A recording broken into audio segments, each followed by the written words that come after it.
Welcome to our channel. ఈరోజు అండి చాలామంది బాధపడుతూ ఉన్నారు కాన్స్టిపేషన్ ప్రాబ్లంతో. అదే అండి మలబద్ధక సమస్య. ఈ సమస్య వచ్చిందంటే వాళ్ళు ఎవరికి చెప్పుకోలేరు. మార్నింగ్ నుంచి చాలా వరకు గంటలు గంటలు వాష్రూమ్లో కూర్చొని అదే పనిలో ఉంటారు. బట్ అలాంటి వాళ్ళకి త్వరగా రిలీఫ్ అయ్యేటట్టు ఒక మంచి హోమ్ రెమెడీ, ఈ ప్రాబ్లం నుంచి పూర్తిగా బయటపడడానికి ఒక మంచి హోమియోపతి మెడిసిన్ గురించి చెప్తా అంటున్నారు senior homeo physician doctor Chetan Raju garu. So sir ద్వారానే ఈ విషయాలను తెలుసుకుందాం. నమస్తే సార్. నమస్తే sir. Sir, constipation problem sir.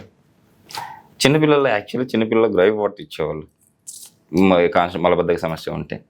కానీ ఇప్పుడు మారుతున్న ఆహార అలవాట్లు కానివ్వండి, వీటన్నిటి వల్ల చిన్న ఏజ్లోనే పెద్ద ఏజ్ వాళ్ళకు ప్రతి ఒక్కరికి మలబద్ధక సమస్య వస్తూ ఉంది. గంటలు గంటలు వాష్రూమ్లో ఉంటున్నారు, అయినా కూడా రావట్లేదు. సో దీన్ని అంటే ఈ మలబద్ధక సమస్య ఎక్కువైతే ఎలాంటి ప్రాబ్లమ్స్ వచ్చే అవకాశం ఉంది? మీరు ఒకటి ఆలోచన చేయండి, ఎవరైతే వీడియో చూస్తున్నారో వాళ్ళు కూడా ఆలోచించండి. ఏంటంటే మీ అందరి ఇంట్లో ఇప్పుడు వెస్టర్న్ టాయిలెట్లు ఉన్నాయా లేవా చెప్పండి నాకు ఫస్ట్. మ్యాక్స్ ఉన్నాయి సార్. మ్యాక్స్ ఉన్నాయి. వెస్టర్న్ కంట్రీస్ అంటే యూకే కానీ, యూరోప్లో ఉన్న కంట్రీస్ కానీ, యూఎస్లో అక్కడ ఈ కల్చర్ స్టార్ట్ అయింది. ఓకే. మన వాళ్ళు ఒక 40 సంవత్సరాల ముందు ఎల్లుడు అక్కడ స్టార్ట్ చేసిండ్రు. ఆ టైంలో షిప్స్లలో కూడా పోతుండే. Yes sir. ఏమైందంటే ఆడికి ఇట్లా పెరిగి Y2K భూమి వచ్చింది కదా, ఎస్. ప్రతి ఇంట్లోకి వెళ్ళి ఒకడు ఓడు స్టార్ట్ చేసి ఓకే. ఆడికి పోయి కోర్సులు ఇక్కడ చేసుకొని అమీర్పేటలో ఆడికి పోయి ఏదో ఉద్యోగం స్టార్ట్. ఎస్. మళ్ళీ అక్కడ సంపాదనలు పెరిగినాయి.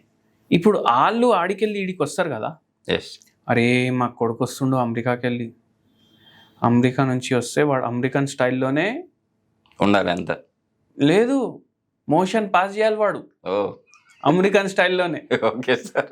అయితే ఏం చేద్దాం, మన ఇంట్లో ఇప్పుడు బాత్రూమ్లు ఉన్నాయి. ఎస్. ఎక్కడున్నాయి బాత్రూమ్లు? ఇంట్లో లేవు, ఇంటి బయట ఉంటాయి. ఇంటి బయట ఉన్నాయి. Yes sir. అవునా కదా? బయట తయారు చేయండి రా భయ్ ఒకటి ఇట్లా, అది పోయి ఇంట్లోనే పెట్టుడు. ప్రతి ఇంట్లో ఇప్పుడు ఏమైపోయిందంటే ప్రతి ఇంట్లోకి వెళ్ళి ఒకడు అమెరికాలో ఉంటాడు, వాడు వచ్చినప్పుడు వానికి సింహాసనం ఉండాలనేసి ఇంట్లో అట్లా తయారు చేస్తారు. Okay sir. ఇప్పుడు మెల్లమెల్లగా ఏమైంది, అరే మోకాలు నొప్పులు వస్తున్నాయి, మేము కూడా దాని మీదనే కూర్చొని చేస్తామనేసి అట్లా అయిపోయింది.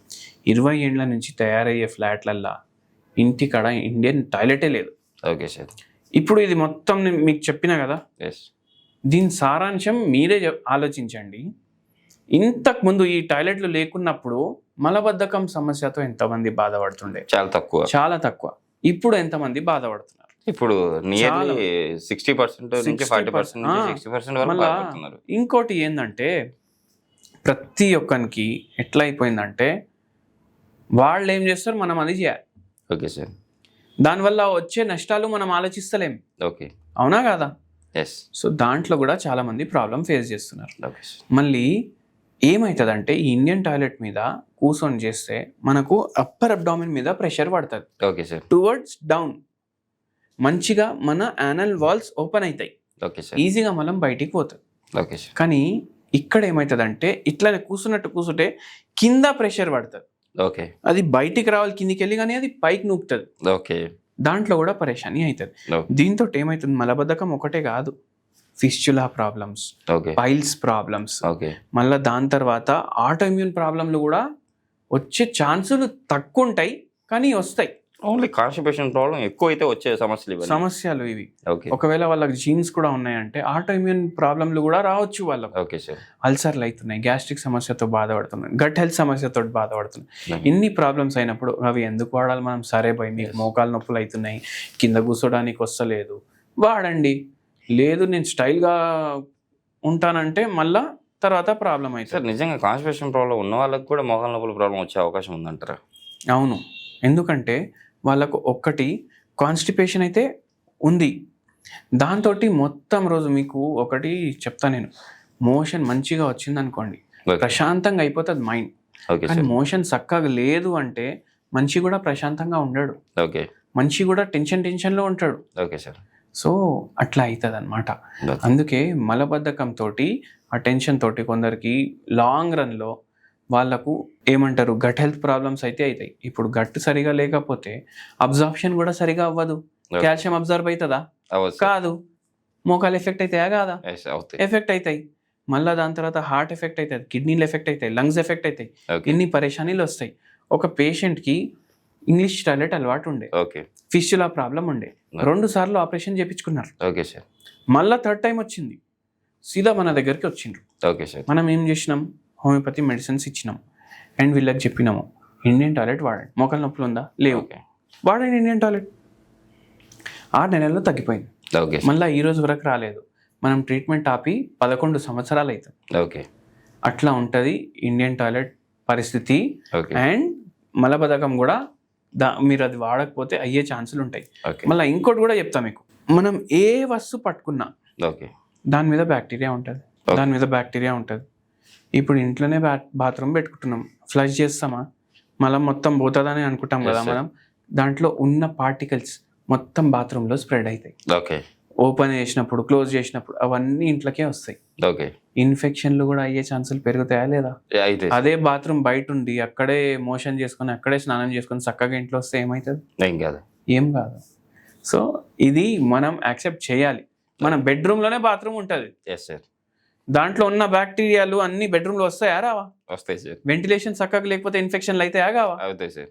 అది కూడా ఆలోచించండి మీరు. ఓకే ఇది ఓన్లీ మలబద్ధకం సమస్య కాదు, మీ గట్ హెల్త్ మొత్తం ఇన్వాల్వ్ అవుతుంది, మీ ఇమ్యూన్ సిస్టమ్ కూడా మొత్తం ఇన్వాల్వ్ అవుతుంది. సార్ అంటే మనం అందరం కలిసి బద్ధకంగా చేస్తున్న పని అంటారు ఇది. అవును. Okay sir. Sir home remedy, మంచి హోమ్ రెమెడీ చెప్తాను, కానీ దానికన్నా ముందు ఒక లాజిక్ కూడా చెప్తాను. Okay sir. రోగాలు ఉన్నాయి, ఓకే కాన్స్టిపేషన్ ఉంది, ఓకే సార్. బీపీ ఉంది, షుగర్ ఉంది, నరాల బలహీనత ఉంది. ఈ అన్ని సమస్యలకి నేను ప్రతి వీడియోలో హోమ్ రెమెడీ చెప్తాను. Okay sir. కానీ వచ్చి మన వాళ్ళు కింద కామెంట్లు వేస్తారు, ఓకే ఏంది తగ్గట్లేదు, నేను ఇది తీసుకుంటున్నా అయినా తగ్గట్లేదు అనేసి. మీరు ఒకటి లాజికల్గా ఆలోచించాలి, మీకున్న రోగం ఎంత ఉంది. ఓకే దాని తర్వాత కొత్తిమీరలు, పుదీనాలు, కరియాపాకులు తిని ఓకే ఎవ్వరికి గట్ హెల్త్ మొత్తానికి సెట్ కాలేదు, ఎవ్వరికి బీపీలు, షుగర్లు, నరాల బలహీనతలు రివర్స్ కాలేదు. ఓకే మనం ఈ రెమెడీలు ఎందుకు చెప్తాం? కొద్దిగా రిలీఫ్ ఉంటుంది వాళ్ళకు, ఓకే అవునా కాదా? Yes sir. మనం కొత్తిమీర తినండి మొత్తం మీకు షుగర్ వ్యాధి పోతుంది అనేసి అంటలేము. ఓకే మీకున్న వ్యాధికి కొద్దిగా రిలీఫ్ ఉంటుంది ఓకే సార్. అనేసి ఇది మర్చిపోవద్దు. అయితే మీరు ఏం చేయాలంటే కొత్తిమీర ఒక 2 కట్టలు తీసుకోండి, ఓకే పుదీనా 2 కట్టలు తీసుకోండి. ఓకే కొత్తిమీర ఎంత క్వాంటిటీ ఉంటుంది, పుదీనా కూడా అంత క్వాంటిటీ ఉండాలి. ఓకే ఇది గ్రైండ్ చేసుకోవాలి. ఓకే దీంట్లో మీరు మిరియాల బుక్ని వేయండి, మిరియాలు పొడి వేయండి, ఓకే కలుపుకోండి మంచిగా. కొద్దిగా ఉప్పు వేయండి. ఓకే రిఫైన్డ్ సాల్ట్ వాడొద్దు ఎప్పుడు, ఓకే సార్. అన్రిఫైన్డ్ సాల్ట్ వాడాలి. ఓకే ఇది మీరు డైలీ నైట్ రైస్ తింటున్నారంటే దాంట్లో ఫైబర్ ఉండదు, ఎస్ కానీ జొన్న రొట్టెలో ఫైబర్ ఉంటుంది కదా. ఉంటుంది సార్. చపాతీ తినొద్దు, జొన్న రొట్టె తినాలి. ఓకే జొన్న రొట్టె చట్నీతో తినండి. ఓకే మీకు మలబద్ధకం సమస్యలో కొంచెం డిఫరెన్స్ ఉంటుంది. ఓకే మళ్ళీ దాని మీద ఫిష్యులా ఉంది, పైల్స్ ఉంది, అవన్నీ ఉన్నాయంటే కూడా మనకు మలం ఫ్రీగా వస్తే మనకు ఆ ట్రీట్మెంట్కి కూడా ఈజీ అవుతుంది. ఓకే సో ఇట్లా మీరు చేయండి. ఒకరోజు జొన్న రొట్టెతో తినండి, ఒకరోజు ఏమో మీరు కీరా ఉంటుంది కదా, ఎస్ కీరా, రాడిష్ 2 గ్రేడ్ చేసుకోండి ఈక్వల్ క్వాంటిటీలో. ఓకే కొద్దిగా మీరు మిరియాల పౌడర్ వేయండి దాని మీద, ఓకే కొద్దిగా ఉప్పు వేయండి, అదే మీ కర్రీ అనుకోండి. Okay sir. ఇట్లా పచ్చి వెజిటేబుల్స్ తోటి కూడా మీరు కర్రీ తయారు చేసుకోవచ్చు. ఓకే కుకింగ్ అన్నిటికీ అవసరం ఉండదు, మనం ఆలోచించాలి ఏవేవి పచ్చిగా తినొచ్చు. ఇంకోటి రోజు ఉల్లిగడ్డలు ఉంటాయి, కట్ చేసుకోండి, అంతే. ఎంత ఉల్లిగడ్డ వేసినారో అంతే కీరా వేయండి, కొంచెం మిరియాల పౌడర్, కొంచెం ఏదైనా మసాలా వేయండి, గరం మసాలా కలుపుకోండి, తినండి. దాంతో ఓకే మలబద్ధకానికి హెల్ప్ అవుతుంది. సో ఇట్లా మనం ఈజీ రెమెడీస్ ట్రై చేయాలి. జొన్న రొట్టె తినాలి. Okay sir. నిజంగా సార్ ఈరోజు మన ప్రేక్షకులకి మీరు ఒక మంచి హోమ్ రెమెడీతో పాటు హోమియోపతి మెడిసిన్స్ గురించి కూడా చాలా చక్కగా వివరించారు. సో పూర్తి క్యూర్ అయిన తర్వాత 11 years వరకు ఆమెకి, ఇప్పుడు 11 years అయింది, ఆమెకి ఇంకా రాలేదని కూడా చాలా చక్కటి వివరణ ఇచ్చారు. షూర్గా మన ప్రేక్షకులు కూడా దీన్ని గమనించి కంపల్సరీ హోమియోపతి మెడిసిన్ వాడుతూ వాళ్ళ ప్రాబ్లం నుంచి బయటపడతారని చెప్పి ఆశిద్దాం సార్. Thank you.